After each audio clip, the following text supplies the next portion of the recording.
नमस्ते दोस्तों।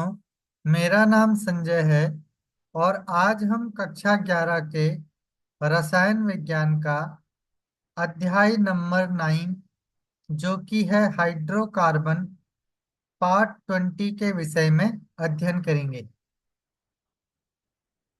इस वीडियो में हम जो टॉपिक पढ़ने वाले हैं वो इस प्रकार है। इलेक्ट्रॉन स्नेही यानी कि इलेक्ट्रॉन रागी प्रतिस्थापन की क्रियाविधि। तो सबसे पहले हम इलेक्ट्रॉन स्नेही प्रतिस्थापन की क्रियाविधि को समझ लेते हैं। प्रायोगिक तथ्यों के आधार पर एस का अर्थ यहाँ पर प्रतिस्थापन से है और ई का अर्थ यहाँ पर इलेक्ट्रॉन स्नेही से है। तो प्रायोगिक तथ्यों के आधार पर ऐसी यानी प्रतिस्थापन इलेक्ट्रॉन स्नेही अभिक्रियाएं जो हैं वो निम्नलिखित पदों द्वारा संपन्न होती है, जिसमें से सबसे पहला है इलेक्ट्रॉन स्नेही की उत्पत्ति। उसके बाद नेक्स्ट है कार्बोधनायन का बनना और अंतिम पद है मध्यवर्ती कार्बोधनायन से प्रोटॉन का विलोपन। तो सबसे पहले हम पहले यानी कि क वाले पार्ट को समझ लेते हैं, जिसमें है इलेक्ट्रॉन स्नेही ई पॉजिटिव की उत्पत्ति।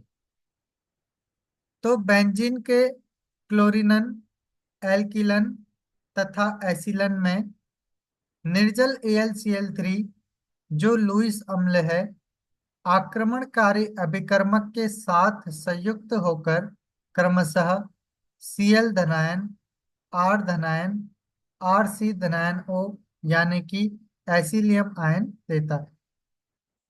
तो सबसे पहले जो लुईस अम्ल होता है ये Cl2 से एक Cl के साथ जुड़कर यहाँ पर क्लोरीनियम आयन का निर्माण करता है। ठीक इसी प्रकार CH3Cl, यहाँ पर भी Cl लुईस अम्ल से जुड़कर यहाँ पर CH3 पॉजिटिव का निर्माण करता है। इसी प्रकार CH3COCl में यहाँ पर Cl जो है वो AlCl3 के साथ जुड़कर यहाँ पर एसिलियम आयन का निर्माण करता है। तो इस प्रकार पहले पद में इलेक्ट्रॉन स्नेही ई पॉजिटिव की उत्पत्ति होती है। नाइट्रोकरण के संदर्भ में सल्फ्यूरिक अम्ल से नाइट्रिक अम्ल को प्रोटॉन के स्थानांतरण पर इलेक्ट्रॉन स्नेही नाइट्रोनियम आयन यानी N पॉजिटिव O2 इस प्रकार बनता है। तो ये जो सल्फ्यूरिक अम्ल है इसमें ऑक्सीजन और हाइड्रोजन की विद्युत ऋणात्मकता में अंतर होने के कारण तो यहाँ पर जो इलेक्ट्रॉन है वो अधिक ऋण विद्युतीय तत्व ऑक्सीजन पर चले जाते हैं, जिससे यहाँ पर H पॉजिटिव का निर्माण होता है। और H पॉजिटिव जो है ये ऑक्सीजन से यहाँ पर लिंक हो जाता है। इसकी वजह से यहाँ पर HNO3 यानी कि यहाँ पर प्रोटीनीकृत नाइट्रिक अम्ल का निर्माण होता है। साथ में HSO4 नेगेटिव का भी यहाँ पर निर्माण होता है। अब जो ये प्रोटोनीकृत नाइट्रिक अम्ल है यहाँ पर ऑक्सीजन और नाइट्रोजन की विद्युत ऋणात्मकता में अंतर होने के कारण जो बंद वाले इलेक्ट्रॉन होते हैं वो ऑक्सीजन पर चले जाते हैं, क्योंकि ऑक्सीजन की यहाँ पर विद्युत ऋणात्मकता नाइट्रोजन से अधिक होती है। और इस प्रकार NO2 पॉजिटिव यानी कि नाइट्रोनियम आयन का निर्माण होता है और साथ में H2 यहाँ पर बनता है। तो इस प्रकार से नाइट्रोकरण में नाइट्रोनियम आयन का निर्माण होता है। अब यह रोचक तथ्य है कि नाइट्रोनियम आयन की उत्पत्ति की प्रक्रिया में सल्फ्यूरिक अम्ल अम्ल की भांति तथा नाइट्रिक अम्ल क्षारक की भांति कार्य करता है, अतः यह साधारण अम्ल क्षारक साम्य है। तो इस प्रकार से यहाँ पर सल्फ्यूरिक अम्ल अम्ल की भांति और नाइट्रिक अम्ल जो है वो क्षारक की भांति कार्य करता है।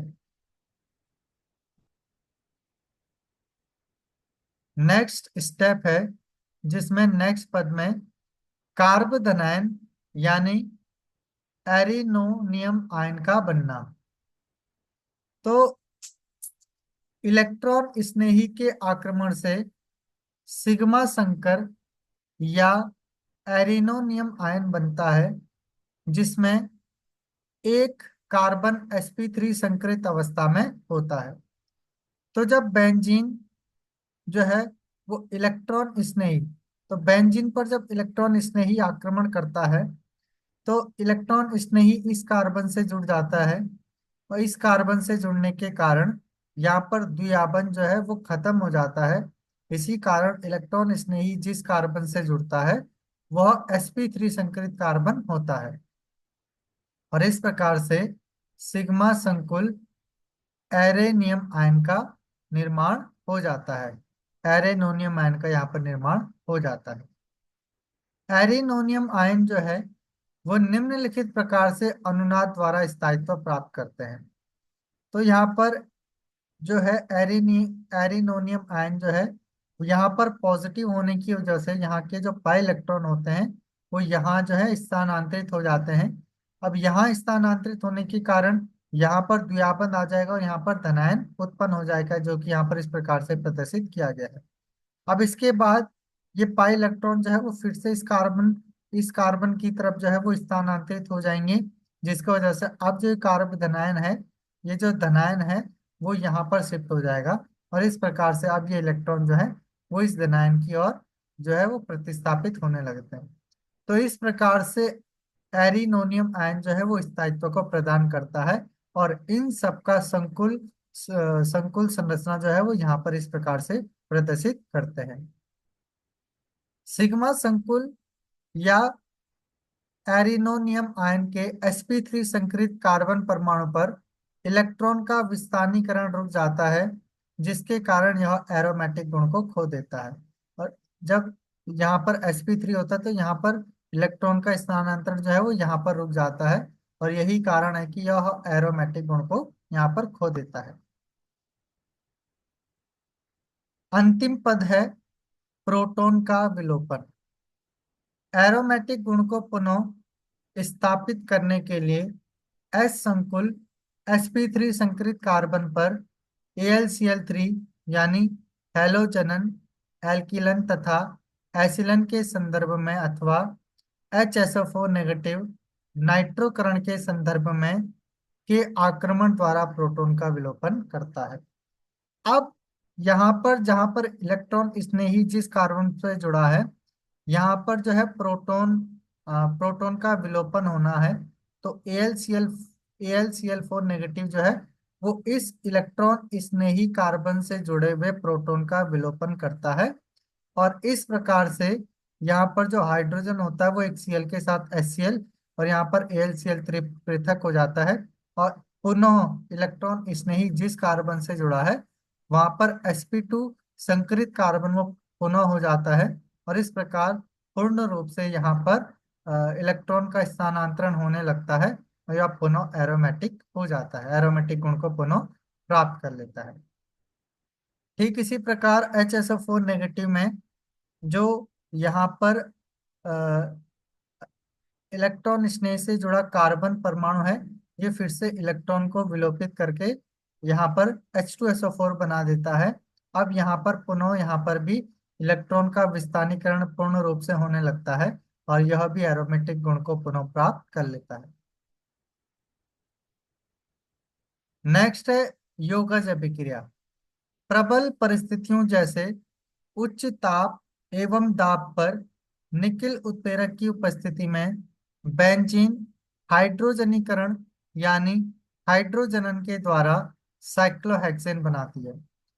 तो जब बेंजीन की अभिक्रिया 3s2 के साथ Na के प्रेजेंस में की जाती है और इसको गर्म किया जाता है, तो जितने भी द्विआबंध जनित कार्बन परमाणु होते हैं उन सभी पर एक एक हाइड्रोजन जुड़ जाती है, जिसके कारण यह साइक्लोहेक्सेन का निर्माण करता है। अब पराबैंगनी प्रकाश की उपस्थिति में 3 क्लोरीन अणु बेंजीन वलय पर संयोजित होकर बेंजीन हेक्साक्लोराइड यानी C6H6Cl6 बनाते हैं, जिसे गैमेक्सिन भी कहते हैं। इसी प्रकार से जब बेंजीन की अभिक्रिया 3Cl2 के साथ पराबैंगनी किरण की उपस्थिति में 500 केल्विन पर कराई जाती है, तो जितने भी कार्बन से जुड़े हुए हाइड्रोजन होते हैं वो उनकी जगह यहाँ पर Cl ले लेता है। और यहाँ पर कार्बन भी लिंक है। यहाँ पे कार्बन के साथ हाइड्रोजन है और हाइड्रोजन के साथ यहाँ पर Cl भी लिंक हो जाते हैं। इस प्रकार से बेंजीन हेक्साक्लोराइड का निर्माण करते हैं। तो यहाँ पर जो हाइड्रोजन है वो यहाँ पर एलिमिनेट नहीं होते हैं। हाइड्रोजन के साथ यहाँ पर जो Cl है वो कार्बन से लिंक हो जाते हैं और इस प्रकार से C6H6Cl6 यानी कि बेंजीन हेक्साक्लोराइड का यहाँ पर निर्माण होता है। अब हम बात करते हैं दहन की। बेंजीन को वायु की उपस्थिति में गर्म करने पर कजली लौ के साथ CO2 एवं H2O बनती है। तो जब बेंजीन को वायु की उपस्थिति में गर्म किया जाता है तो कार्बन डाइऑक्साइड और H2O का निर्माण होता है और साथ में यह कजली लौ को प्राप्त करता है, कजली लौ के साथ जलता है। किसी हाइड्रोकार्बन की सामान्य दहन अभिक्रिया को निम्नलिखित रासायनिक अभिक्रिया द्वारा प्रदर्शित किया जाता है।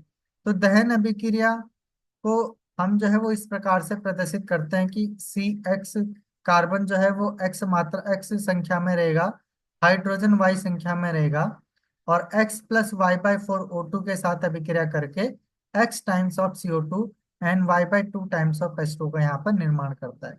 तो इस प्रकार से हम किसी भी हाइड्रोकार्बन की सामान्य दहन अभिक्रिया को इस प्रकार से प्रदर्शित कर सकते हैं। तो आज के लिए इस वीडियो में इतना ही। नेक्स्ट वीडियो में हम पढ़ेंगे एकल प्रतिस्थापित बेंजीन में क्रियात्मक समूह का निर्देशात्मक प्रभाव। तो मिलते हैं नेक्स्ट वीडियो में।